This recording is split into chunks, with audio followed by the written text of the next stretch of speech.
Plus ಮತ್ತು minus ಹೇಳೋಣ. Present ಬಿಟ್ಟು ಫ್ಯೂಚರ್ಗೆ ಹೋಗಿ ಬಂದ್ಬಿಡ್ತೀನಿ. ಎಲ್ಲ ದೊಡ್ಡ ದೊಡ್ಡ ಆರ್ಟಿಸ್ಟ್ಗಳನ್ನ ಡೇಟ್ ಹಿಡಿಯೋದು ತುಂಬ ದೊಡ್ಡ ಕಷ್ಟ. ತುಂಬ ಒಳ್ಳೆ ಫ್ರೆಂಡ್ ನಾನು ಎಲ್ಲರೂ ಯೂಸ್ ಮಾಡ್ಬಾರ್ದು. ಆ ಪಾತ್ರಕ್ಕೆ ಸೂಟಬಲ್ ಆಗಲ್ಲ, ಆಗಲ್ಲ ಅಂತ ಡೈರೆಕ್ಟಾಗಿ ಹೇಳಿ ಬಿಡ್ಬಾರ್ದು. ನಾವು ಮನುಷ್ಯರು, ನಾವು ಹ್ಯೂಮನ್ಸ್, ಅದು ಬರುತ್ತೆ. ಬಟ್ ತುಂಬ ಸ್ಟ್ರಾಂಗ್ ಆಗಿ ಪ್ರೊಜೆಕ್ಟ್ ಮಾಡ್ಕೊಂಡಿರ್ತೀವಿ. ರಾಜವರ್ಧನ್ ಅವರ ಪ್ಲಸ್ ಮತ್ತು ಮೈನಸ್ ಹೇಳೋದಾದ್ರೆ, ಪ್ಲಸ್ ಹೈಟ್ ಇದೆ, 100% ನಾನು ಏನು ಕೊಟ್ರು ನಾನು ಮಾಡಬಲ್ಲೆ, ನಾನು ಮಾಡೇ ಮಾಡ್ತೀನಿ ಕೂಡ. ಮೈನಸ್ ಅಂದರೆ ನಾನು ತುಂಬ ಯೋಚನೆ ಮಾಡ್ತೀನಿ. ಅದೊಂದು ಮೈನಸ್ ಇದೆ ನನಗೆ. ಪ್ರೆಸೆಂಟ್ ಬಿಟ್ಟು ಫ್ಯೂಚರ್ಗೆ ಹೋಗಿ ಬಂದ್ಬಿಡ್ತೀನಿ ನಾನು. ಈ ಕ್ಯಾರೆಕ್ಟರ್ ನಾನು ಮಾಡೋದ್ರಿಂದ, ಈ ಸಿನಿಮಾ ಮಾಡೋದ್ರಿಂದ ನನಗೇನೇನು ಆಗತ್ತೆ ಏನೇನು ಆಗಲ್ಲ ಅಂತ ಒಂದಷ್ಟು ಎಲ್ಲೆಲ್ಲೋ ಒಂದಷ್ಟು ತಲೆ ಓಡಿಸ್ಬಿಟ್ಟು ಬಂದಿರ್ತೀನಿ. ಅದೊಂದು ಮೈನಸ್ ಇದೆ ನನಗೆ. ಮೇ ಬಿ ಆ ರೀಸನ್ಗೋಸ್ಕರನೇ ಕಮ್ಮಿ ಸಿನಿಮಾಗಳು ನಾನು ಮಾಡ್ತಿರೋದು. ಸೊ ಅದನ್ನೆಲ್ಲ ಈಗ ಮಾಡಲ್ಲ. ನನಗೆ ಗೊತ್ತು, ನನ್ನ ಮಿಸ್ಟೇಕ್ಸ್ ಅವಾಯ್ಡ್ ಮಾಡ್ತಿದ್ದೀನಿ. ಓಕೆ, ನಿಮ್ಮ ಪ್ರೊಡಕ್ಷನ್ ಅಲ್ಲಿ ಜಾವಾ ಅನೌನ್ಸ್ ಮಾಡಿದ್ರೆ ದೊಡ್ಡ ಮಟ್ಟಕ್ಕೆ ಅದು ಆ ಪೋಸ್ಟ್ ನೋಡಿದಾಗ, ಟೈಟಲ್ ನೋಡಿದಾಗ ಅನಿಸ್ತು ವಿಶೇಷವಾಗಿ ಮಾಡ್ತಾ ಇದ್ದೀವಿ ಅಂತ. ಅದು ಯಾವ ಹಂತದಲ್ಲಿ? ಜಾವಾಗೆ ತುಂಬ ದೊಡ್ಡ ಕೊಲಾಬ್ರೇಷನ್ಸ್ಗಳಾಗಿದೆ ಈಗ ಸದ್ಯದಲ್ಲೇ. ನನ್ನ ಸೆಪ್ಟೆಂಬರಲ್ಲಿ ನನ್ನ ಕಮಲ್ ಶ್ರೀದೇವಿ ರಿಲೀಸ್ ಇರೋದ್ರಿಂದ ನಾನು ಆ್ಯಕ್ಟಿಂಗ್ ಕಡೆ ಸ್ವಲ್ಪ 1 ಮಂತ್ ಬ್ರೇಕ್ ತೊಗೊಂಡಿದ್ದೀನಿ. ಇದನ್ನ ಎಕ್ಸಿಕ್ಯೂಟ್ ಮಾಡಿ ಇದನ್ನ ರಿಲೀಸ್ ಆಗಿದ ತಕ್ಷಣನೇ ಜಾವಾಗೆ ತುಂಬ ದೊಡ್ಡ ಕಲಾವಿದರು ಕೂಡ ಬರ್ತಾ ಇದ್ದಾರೆ. ಬಾಬಿ ಸಿಂಹ ಅವ್ರು ಬರ್ತಾ ಇದ್ದಾರೆ, ಕಬೀರ್ ಸಿಂಗ್ ದುಹಾನ್ ಅವರು ಬರ್ತಾ ಇದ್ದಾರೆ, ದೆನ್ ರಾಗಿಣಿ ಅವರು ಇದ್ದಾರೆ, ಚಕ್ರವರ್ತಿ ಅವರು ನಮ್ಮ ಡೈರೆಕ್ಟರು. ಸೊ ಈ ಥರ ಎಲ್ಲ ದೊಡ್ಡ ಕೊಲಾಬ್ರೇಷನ್ಸ್ ಇರೋದ್ರಿಂದ ಒಳ್ಳೆ ಮ್ಯೂಸಿಕ್ ಡೈರೆಕ್ಟರು, ಅದನ್ನ ಬೇರೆನೇ ವಿಷನ್ ಅನ್ಕೊಂಡಿದ್ದೀವಿ. ಎಲ್ಲೂ ಕೇಳದೇ ಇರುವಂಥ ಒಂದು ಕತೆ, ತುಂಬ ಟ್ರಿಗರ್ ಆಗಿರುವಂಥ ಕತೆ ಅದು. ನನಗೆ ಕಮಲ್ ಶ್ರೀದೇವಿಗಿಂತ ಒಂದು 10ರಷ್ಟು ಜಾಸ್ತಿ ಇದೆ. ಅದು ಸ್ಟ್ರಾಂಗ್ ಕಂಟೆಂಟ್. ಅದು ತುಂಬ ದೊಡ್ಡ ಕ್ಯಾನ್ವಾಸ್ ಅಲ್ಲಿ ಬೇಕು. ಅದು ತುಂಬ ಆರ್ಟಿಸ್ಟ್ಗಳ ರಿಕ್ವೈರ್ಮೆಂಟ್ ಇದೆ. ಅದಕ್ಕೋಸ್ಕರ ಅದನ್ನ ನೋಡ್ಕೊಂಡು ನಾನು ಪ್ಲಾನ್ ಮಾಡ್ತಾ ಇದ್ದೀನಿ. ಸೊ ಎಲ್ಲ ದೊಡ್ಡ ಆರ್ಟಿಸ್ಟ್ಗಳನ್ನ ಡೇಟ್ ಹಿಡಿಯೋದೇ ತುಂಬ ದೊಡ್ಡ ಕಷ್ಟ. ನಾನು ಎಷ್ಟು ಬೇಕಾದ್ರೂ ದುಡ್ಡು ಕೊಡ್ತೀನಿ ಅಂದ್ರೂ ಯಾರು ಬರೋದಿಲ್ಲ. ಸೊ ಅವ್ರುಗಳನ್ನೆಲ್ಲ ಡೇಟ್ಗಳನ್ನ ಹಿಡಿಬೇಕು. ದೆನ್ ನನ್ನ ಕಮಲ್ ಶ್ರೀದೇವಿ ಮುಗಿದ ತಕ್ಷಣನೇ ಜಾವಾನ ಸ್ಟಾರ್ಟ್ ಮಾಡ್ಕೊಂಡು. ಯೂಶಲಿ ಕನ್ನಡ ಇಂಡಸ್ಟ್ರಿ ಒಬ್ಬ ಹೀರೋಯಿನ್ನು ಮತ್ತೆ ಒಬ್ಬ ಹೀರೋ ಕಾಂಬಿನೇಷನ್ ತುಂಬಾ ಕಡಿಮೆ. ಸೊ ನಿಮ್ದು ಟ್ರಾವೆಲ್ ಆಗ್ತಿದೆ ರಾಗಿಣಿ ಜೊತೆ? ಇಲ್ಲ, ನನ್ ತುಂಬಾ ಒಳ್ಳೆ ಫ್ರೆಂಡು, ತುಂಬಾ ದೊಡ್ಡ ವಿಷನ್ ಇದೆ ಅವ್ರಿಗೆ. ನಾವು ನೋಡಿದ ತುಂಬಾ ಕಂಫರ್ಟ್ ಝೋನು, ತುಂಬಾ ಡಿಸ್ಕಸ್ ಮಾಡ್ತೀವಿ, ತುಂಬಾ ದೊಡ್ಡ ನೆಟ್ವರ್ಕ್ ಇದೆ ಅವ್ರಿಗೆ. ನಾನು ರಾಗಿಣಿ ಅವರು ಒಂದಷ್ಟು ಕೊಲಾಬ್ರೇಷನ್ಸ್ ಆಗಿದ್ದೀವಿ, ಒಂದಷ್ಟು ಬ್ರ್ಯಾಂಡ್ಸು, ಒಂದಷ್ಟು ಪ್ರೊಡಕ್ಷನ್ ಹೌಸ್ಗಳಿಗೆ. ಅದೆಲ್ಲ ಮುಂದಿನ ದಿನಗಳಲ್ಲಿ ಗೊತ್ತಾಗ್ತಾ ಹೋಗುತ್ತೆ. ತುಂಬ ವರ್ಕ್ ಕಡೆ ಫೋಕಸ್ಡ್ ಆಗಿ ಇರೋದ್ರಿಂದ ಅವ್ರ ವಿಷನ್ ನನ್ನ ವಿಷನ್ ಮ್ಯಾಚ್ ಆಗಿದೆ.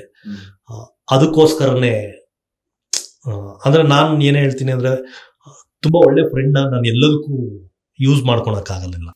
ಕಮಲ್ ಶ್ರೀದೇವಿಗೂ ನಾನು ಹಾಕೊಬೋದಾಗಿತ್ತು, ಬಟ್ ಆಗಲಿಲ್ಲ.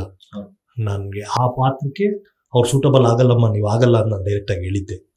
ಇದಾಗಲ್ಲ, ನೀವು ಫ್ರೆಂಡು ಅಂದ್ಬಿಟ್ಟು ನಾನು ತಂದು ನಿಮ್ಮನ್ನ ಇದು ಮಾಡೋದು ಸರಿ ಹೋಗಲ್ಲ, ನ್ಯಾಯ ಕೊಡೋಕ್ಕಾಗೋದಿಲ್ಲ. ಅದು ಇಬ್ಬರಿಗೂ ಮಿಸ್ಅಂಡರ್ಸ್ಟ್ಯಾಂಡಿಂಗ್ ಆಗುತ್ತೆ. ಆಮೇಲೆ ಜಾವ ಪಾತ್ರ ನೀವು ಬಿಟ್ಟು ಬೇರೆ ಯಾರು ಮಾಡೋಕ್ಕಾಗಲ್ಲ. ಆ ಥರದ್ದು ಒಂದು ಕ್ಯಾರೆಕ್ಟರ್ ಅದು. ಜಾವ ನಾವು ಮಾಡೋಣ, ಕಮಲ್ ಶ್ರೀದೇವಿ ಒಂದು ಬೇಡ ಅಂತ ಹೇಳಿದ್ದೆ.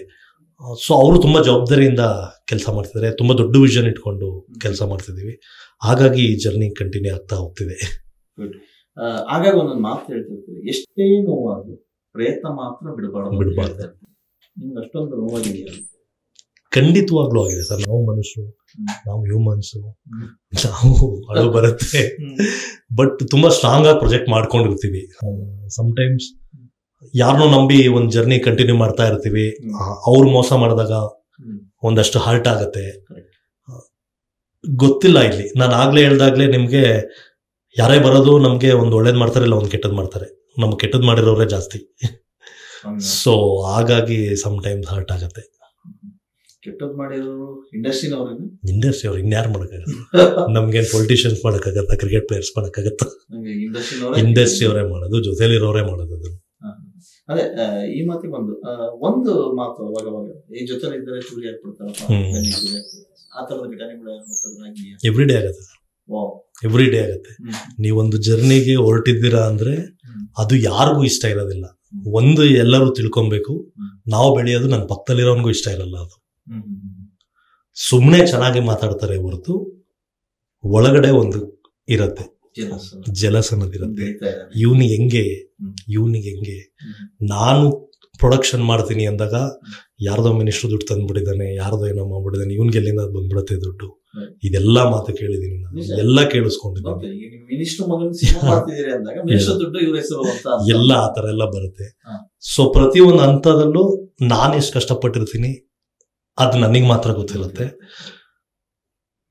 ಎಸ್, ನಾವು ಕಷ್ಟಪಟ್ಟು ಮಾಡಲೇಬೇಕು ಕೆಲಸ. ನಮಗೆ ಒಬ್ರು ಒಂದು ಸಪೋರ್ಟ್ ಅಂತ ಯಾರೂ ಇಲ್ದಾಗ ನಮಗೆ ನಾವೇ ಸಪೋರ್ಟ್ ಆಗಿ ನಿಂತ್ಕೊಂಡು ಕೆಲಸ ಮಾಡಬೇಕಾಗತ್ತೆ. ಇದೆಲ್ಲ ಬರುತ್ತೆ, ತಲೆ ಕೆಡಿಸ್ಕೊಂಬಾರ್ದು ಅನ್ನೋದಷ್ಟೇ. ಸಮ್ಟೈಮ್ಸ್ ನಾವು ಮನುಷ್ಯರಾಗಿರೋದ್ರಿಂದ ಅದೆಲ್ಲ ಬೇಜಾರಾಗತ್ತೆ. ಬಟ್ 1 hour 1/2 hour ಅಷ್ಟೇ, ನಾನು ಸರಿ ಹೋಗ್ತೀನಿ. ಮತ್ತೆ ಗೊತ್ತಿಲ್ಲ, ಜರ್ನಿ ನಾನು ಕಂಟಿನ್ಯೂ ಆಗ್ತಾ ಇರ್ಬೇಕು. ನಾನು ಒಂದು ಯೋಚನೆ ಮಾಡೋದು, ಏನೂ ಇಲ್ಲದೆ, ತಂದೆ ತಾಯಿ ಇಲ್ಲದೆ, ನನ್ನ ತಂದೆಗೆ 5ನೇ ವರ್ಷದಲ್ಲೇ ಅಪ್ಪ ಅಮ್ಮ ಇಬ್ರು ಹೋಗಿರ್ತಾರೆ. ಅವರು ಇಷ್ಟು ವರ್ಷ ಬಂದಿದ್ದಾರೆ ಅಂದ್ರೆ ನಾನು ಇಷ್ಟು ಚೆನ್ನಾಗಿ ನೋಡ್ಕೊಂಡಿದ್ದಾರೆ. ನಾನು ಇನ್ನೂ ಎಷ್ಟು ವರ್ಷ ಎಲ್ಲೇ ಏನೇನ್ ಮಾಡ್ಬೋದು, ನನ್ನ ಜರ್ನಿ ಎಲ್ಲೆಲ್ಲಿ ಹೋಗ್ಬೋದು. ಏನು ಇಲ್ಲದ ಕಾಲದಲ್ಲಿ ಇಷ್ಟೆಲ್ಲ ಮಾಡಿ ಹೆಸರು ಮಾಡಿ ಮನೆ ದುಡ್ಡು ನಮ್ಮನ್ನೆಲ್ಲ ಅಷ್ಟು ಚೆನ್ನಾಗಿ ಓದಿಸಿ ಅದನ್ನೆಲ್ಲ ಮಾಡಿದ್ರು. ಈಗ ನಮಗೆ ಒಂದು ಬೇಸ್ ಇದೆ, ನಾವೇನೇನ್ ಮಾಡ್ಬೋದು.